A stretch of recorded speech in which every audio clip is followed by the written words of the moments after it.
वंदो गुरुपदकं कृपा सिंधु नररूप हरि महामोहतम पुंज व्यास वचन रविकर निकर।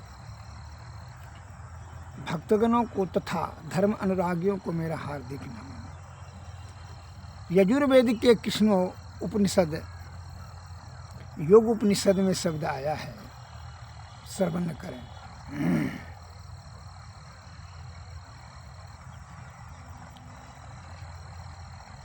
योगिनम कथम ज्ञानम मोक्षम भवति ही भो योगो अपि ज्ञानहीनम अस्तु नो शमो मोक्ष कर्मणि तस्मात् ज्ञानम च योगम च मुमूर्छो दृश्यम मध्यसेत। अर्थात योगहीन ज्ञान मोक्षप्रद भला कैसे हो सकता है, उसी तरह ज्ञान रहित योग भी मोक्ष कार्य में सामर्थ्य नहीं हो सकता। इसलिए ज्ञान और योग दोनों का अभ्यास दृढ़ता के साथ मुमुक्षु को करना चाहिए। मुमुक्षु माने होता है मोक्ष प्राप्ति करने की जो इच्छा रखता है उसको करना चाहिए। क्या करना चाहिए? ज्ञान और योग दोनों का अभ्यास दृढ़ता से करना चाहिए। अतः और जब ज्ञान रहेगा तो योग के अगर यदि नहीं है, योग के हीन में ज्ञान व्यर्थ हो जाएगा और ज्ञान के हीन में जो है योग नहीं हो सकेगा। इसलिए दोनों का अभ्यास परम आवश्यक है। यह परम पद अर्थात परब्रह्म की प्राप्ति के लिए जीवात्मा को इसमें इसलिए हमारे गुरु महाराज बता रहे हैं कि योग हृदय के केंद्र बिंदु में युग दृष्टियों को जोड़कर मन मानुषों को मोड़ी सब आशा निराशा छोड़ी कर ब्रह्म ज्योति ब्रह्म ध्वनि धार धरी आवरण सारे तोड़ी कर सुरत चला प्रभु मिलन को विषयों से मुख मोड़ी कर झूठ चोरी नशा हिंसा और बेविचारी छोड़ी कर गुरु ध्यान और सत्संग सेवन में स्वमति को जोड़ी कर जीवन बिताओ स्वावलंबी भरम भाड़े फोड़ी कर। संतों की आज्ञा है ये मही माथ धर छल छोड़ी कर। अर्थात संत का आज्ञा है कि छल कपट छोड़ करके ही आप जो है ज्ञान से योग में क्या होता है, ये जीवात्मा को परम आत्मा में जोड़ने की क्रिया को ही योग कहा जाता है। तो यह योग वही जरूरत है। और ज्ञान जब योग नहीं है तो ज्ञान केवल है तो वह ज्ञान तो कभी भी किसी भी समय भटक सकता है। ज्ञान तो बड़ा बुद्धिमान आदमी छल कपट परपंच से जो है धन संचय करने में जगह जमीन सुराज सुंदरी के पीछे में वह अपना ज्ञान खर्च करने लगता है। जैसे मैं एक उपमा देता हूँ। एक जो है साधु थे, वो ज्ञानी हो चुके थे, लेकिन उनका जो है विशेष में कुछ आसक्ति रह गया था, अनहद पर नहीं पहुंच पाए थे। तो वह अपना शिष्य राजा के यहाँ पहुंचा तो राजा साहब ने बड़ा भव्य उनका स्वागत किया। गुरु का आगमन पर तो स्वागत होना ही चाहिए। राजा साहब को बड़ी श्रद्धा और स्नेह, बड़ी विश्वास पूर्ण रूपेण से उनके ऊपर गुरु के प्रति बड़ी श्रद्धा थी। राजा साहब ने बड़ा स्वागत किया, उनको खीर का भोजन करवाए अपने गुरु महात्मा जी को, और अपने महल में भी अपने ही रूम में बिछावन दे करके इनको सुलाए। तो वक्त देखा महात्मा जी ने कि खुट्टी में जो है दीवार के खुट्टी में 9 लाख का हार टंगा हुआ था और बहुत बेशकीमती हीरा का था। तो उनको लालच हो गया। वह जो है वो हीरा को समेट कर करके अपने झोला में ले करके सवेरे जो है वो चले गए। अब राजा साहब ने सवेरे जो है जब अपना राज सिंहासन पर जाएंगे तो वह हार पहन करके जाता था, तो हार खोजने लगा, मिलवे नहीं करता था। बहुत खोजने लगा, खोजते खोजते जो है परेशान है, तो है जो वहाँ का कर्मचारी जो बिछावन बिछाने वाला था, वो घर में साज संभाल करने वाला था, और सिपाही जो दीवान था उस सबको पूछताछ बड़ा कड़ा ढंग से करने लगा कि जो लिया है उसको नहीं तो कड़ा दंड दिया जाएगा, मृत्यु दंड दी जाएगी, नहीं तो अन्यथा हार दे दो, नहीं लेगा तो कौन लेगा, तुम लोग नहीं लेगा तो कौन लेगा, एवं प्रकार से उन पर दबाव बनाए हुए थे।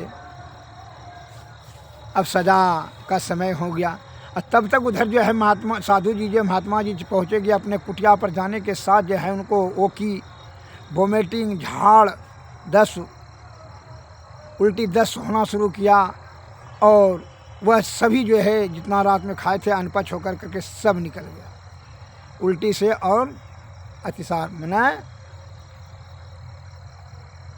पतला पैखाना होकर के सब निकल गया। और जब से ऐसे सब अन्न निकल गया तो उनको जो है चेतना जगा कि ये क्या हम नीचा वाला काम कर लिए हैं, ये जो है हमरे ये हार का कौन काम में आएगा, हमको जब ये अभी इसका मतलब है मोह हमको है, ये है धन के प्रति आसक्ति है, ये है। उसको आत्मा में ज्ञान जागृत हुआ, और जा कर के वो कहा बहुत जल्दी में, जब वह खाया हुआ दूषित अनाज पाप का अनाज खाया तो उनको कुबुद्धि हो गया। उन्होंने आत्म ज्ञान से विवेक से विचार करके कि कुबुद्धि हुआ कैसे, उन्होंने समझ लिया कि जो है ना वो कोई पाप का कमाई जो है खा लिया, जिसके कारण से उनकी बुद्धि भ्रष्ट हो गया। वो जो है वो हार लेकर के राज दरबार में आए, और राजा साहब को जो कहा, राजा साहब तो वहाँ देख रहे जो है उस सभी को जो है दंड देने में, और क्रोध से उस पर जो है भड़क रहे थे। जैसे गुरु महाराज को आते देखा तो राजा साहब ने प्रणाम किया, गुरुदेव बैठिए, बड़ा स्वागत किया। कल की राजा साहब पहले ये जो है क्या बात कल के ऐसे बात है, हार देखिए न रात में था, ये सब ने कोई उड़ा दिया, चुरा लिया है, इसको मृत्यु का दंड देंगे। लेकिन सुनिए ना, दंड बाद में दीजिएगा, ये हार हम ही लेकर गए थे, झोला से निकाल के दे दिया। लेकिन नहीं गुरुदेव, आप जो है ना किसी कर्मचारी को बचाने के लिए, दया के आप दयालु हैं, दया का सागर हैं, आप दया की भावना को रख करके किसी को बचाने के लिए आप कोशिश कर रहे हैं। आप ऐसा काम कर ही नहीं सकते हैं, कुकर्म वाला काम कर ही नहीं सकते। क्योंकि ठीक है, विश्वास करो हम ही ले गए थे, कुबुद्धि हमारा हो गया था। अच्छा ठीक है ना, हमके मैंने विश्वास आपको हो ही नहीं सकता, आप किसी कर्मचारी पर दया कर करके उनको बचाने की चेष्टा कर रहे हैं, ठीक है। क्योंकि ठीक है राजन, तुम नहीं मानते, एक काम करो, पता लगाओ तो जो खीर जो हमको तुमने खिलाया, बताओ वो चावल और दूध कहाँ से था, कहाँ से लाया गया था। तो पता लगाया कर्मचारी से, तो पता लगाया कि जो है वो चावल जो है उसके सिपाही ने चोर को चुरा कर जो ले रहा था, उसको पकड़ कर करके 100 बड़ा चावल कतरनी वही जो है जब्त कर लिया था, जो राजकोष में धरवाया था, वही चावल का प्रयोग किया गया था खीर बनाने में। और दूध जो है वह एक जो है गाय चोरी का था, पता लगाया वो चोर के यहाँ से दूध लाया था 10 किलो, वही दूध का और चावल में खीर बनाया था, वही का वो समझ गए। इसी का दुष्परिणाम है कि पाप का कमाई खाने से पाप वाला बुद्धि हो जाता है। इसलिए हे राजन, अब तुम हमको ना बुलाना और ना हम कभी आएंगे राज दरबार। कहा है कि जैसा संग वैसा ही रंग, अतः शुद्ध बुद्धि रखने के लिए मेहनत की कमाई खाना चाहिए।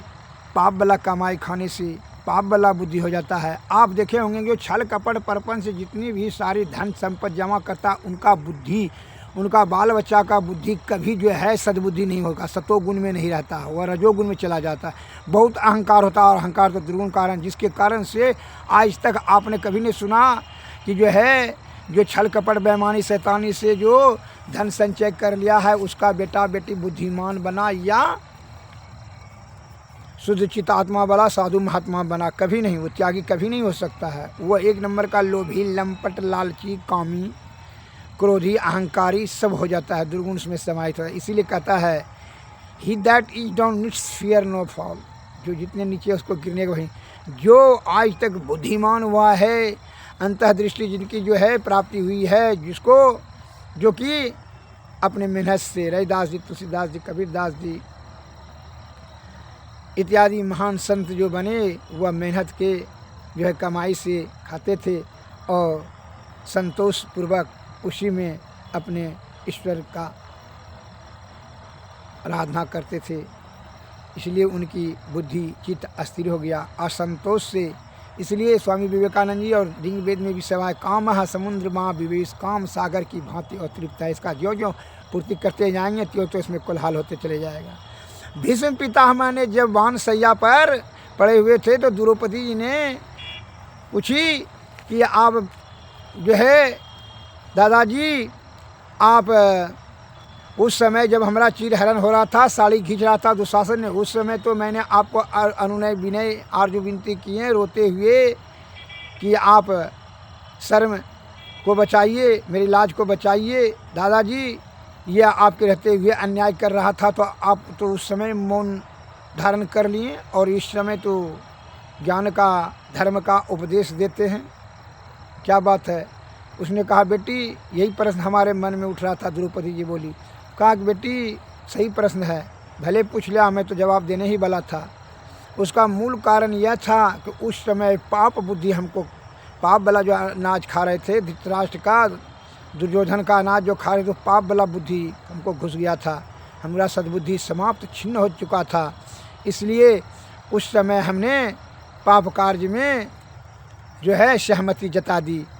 आज उसका दुष्परिणाम से ही जो है अधर्म का हार हुआ, धर्म का जीत हुआ। अतः इस विषय में मुझे अभी जब रक्त जो है गिर गया, जब वह खाया हुआ अनाज का जो रक्त बना वह जब गिर गया बाण के भेदन से, तब हमारी सद्बुद्धि आ गई।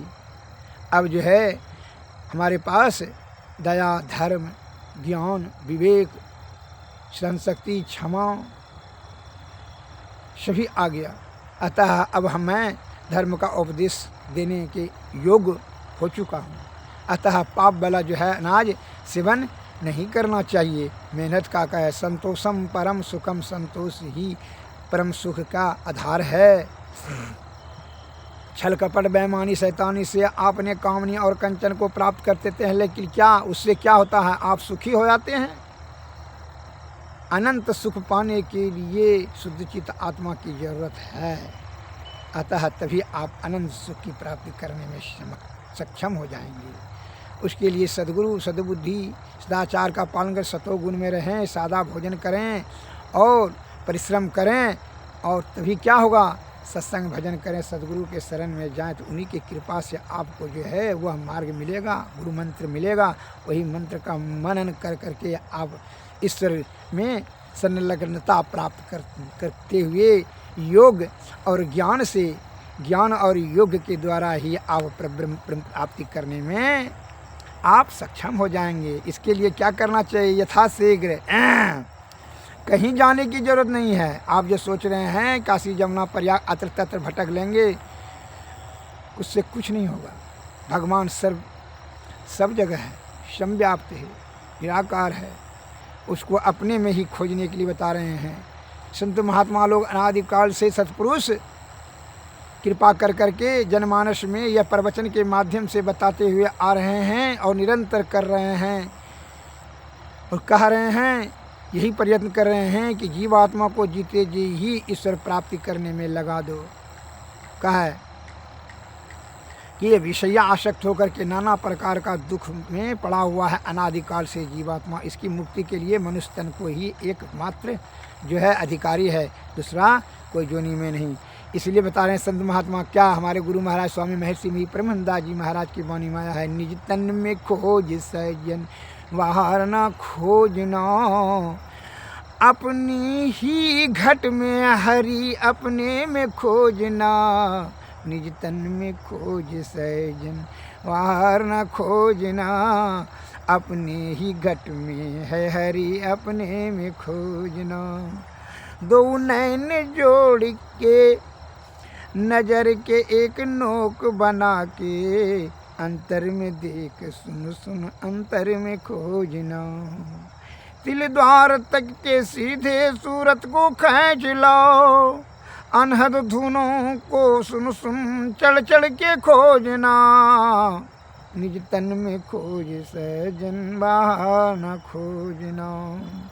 बजती है 5 नौबतें सुनी एक एक को, प्रति एक पे चढ़ी जाए के निज चाह नाह खोजना। पंचम बजे धुर घर से जहाँ आप विराजे, गुरुकुल कृपा से मही तहाँ पहुँची खोजना। निज तन में खोज सहजन बाहर न खोजना। अपने ही घट के भीतर हरि है अपने में खोजना। निज तन में खोज सहजन बाहर न खोजना। सद्गुरुवे नमः। अर्थात भीतर में ही खोजिए। ये दोनों नज़र के जोड़ कर करके एक नोक यहाँ बिंदु पर स्थिर कर लीजिए, दोनों नज़र के किरण को अंतर में देख करके सुन अंतर में खोजना, भीतर में खोजिए। तिल द्वार के सीधे एकदम सूरज को खींच के यहाँ जीवात्मा जो हृदय कुंड में उसको खींच करके ऊपर चढ़ाइए। अनहदनाद धुनों में जो है चढ़ चढ़ के खोजना। अनहदनाद में जो स्वयंभू शब्द जिसको कहते हैं, वहाँ धूर शब्द भी उसको कहा जाता है। उसमें जब ये सूरज तब चला जाएगा तो वहाँ से उसको बल मिल जाएगा। कहा है अनहद में पहुँचने के बाद मन रोग शोक संताप से पाप सभी जल कर राख हो जाता है। ऊपर उसका चढ़ने का जो सामर्थ्य नहीं है। मन वहाँ से जो है वहीं छिन्न हो जाता है, ज्योतिये में जो है लय हो जाता है। और ज्योति के आगे अनहद है, वहाँ शब्द जो गुंजयमान होगा उसी को कह रहे हैं सुनना। कैसे सुन सुन चल के खोजना। और बजती है 5 नौबतें 5 प्रकार के आवाज़ आएंगे। ओ जो है उसकी ध्वनि वहाँ पर। और स्वप्नावर जागृत अवस्था और सुप्तावस्था में ही वह ध्वनि जब अनहद पर सूरज तक पहुँच जाता है तो वह ध्वनि छिन्न नहीं होता है, वो निरंतर चलते रहता है। जीवात्मा जैसे वहाँ सूरज जो है जैसे वहाँ अनहद पर पहुँचा, समझ लीजिए आप ईश्वर के निकट हैं। फिर आपको अब देर नहीं लगेगा। जो है इस प्रकार से हमारे गुरु महाराज ने वक्तव्य देते हैं संतवाणी के आधार पर। अतः इसकी खोज के लिए आप निरंतर जो है शुद्ध चित्त आत्मा से सुषुम्ना नाड़ी में ये सूरज को खींच करके बिंदु के माध्यम से ज्योतिमय और अनहद के ऊपर से बढ़ाते जाइए। यह आपका अचानक नहीं होगा, यह गुरु की कृपा से ही ये युक्ति आपको प्राप्त होगी। इसके लिए गुरु के शरण में जाना अति अनिवार्य है। सत्संग भजन भेदभाव त्याग शक्ति को बढ़ावें, अन्यथा विषया आसक्त होकर करके आप लिप्त न हो जाएं। सद्गुरुदेव नमः। सद्गुरुदेव नमः। जय।